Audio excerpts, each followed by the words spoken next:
दिन केईटा परे आसुची नुआ वर्ष आणुची नुआ गाइडलाइन। सरकार को अनेक गाइडलाइन मध्यरु गोटिए गाइडलाइन वर्तमान जनसाधारण मनरे भय सृष्टि करिछि।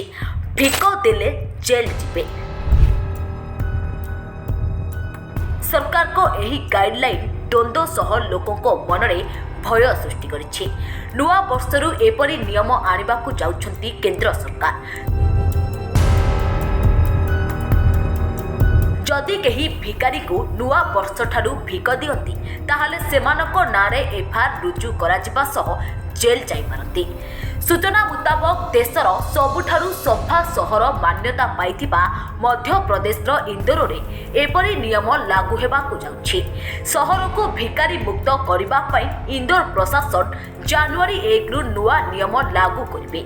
जदि कहीं भिकारी को भिक देथुबा जणा पड़िबो ताहाले ताको विरुद्ध रे प्रशासन पक्षरु एफआईआर रुजु कराजिबा सह जेल दंड रहिछि।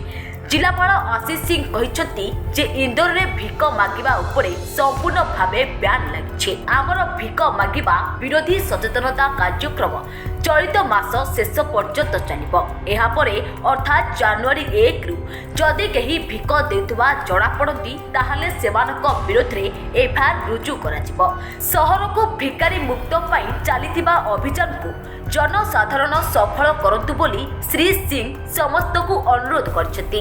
कारण एक सर्भेरु जणा पड़िछि जे रास्ता कड़े बुली बुली भिक मागुथुबा अधिकांश भिकारी पाखरे पक्का घर रही। केवल एतिकी नुहे किछि भिकारी पिला माने बैंक रे काम करुथुबा सरकार पाखरे खबर पहुंची। तेणु एमानक विरोध रे दृढ़ कार्यानुष्ठान नेबा सह प्रकृत भिकारी मानकु उद्धार करी सेमानकु उपयुक्त केंद्र रे रखिबा पई केंद्र सरकार भिक देले जेल दंडर निष्पत्ति नेछथि। ब्यूरो रिपोर्ट आजिर खबर।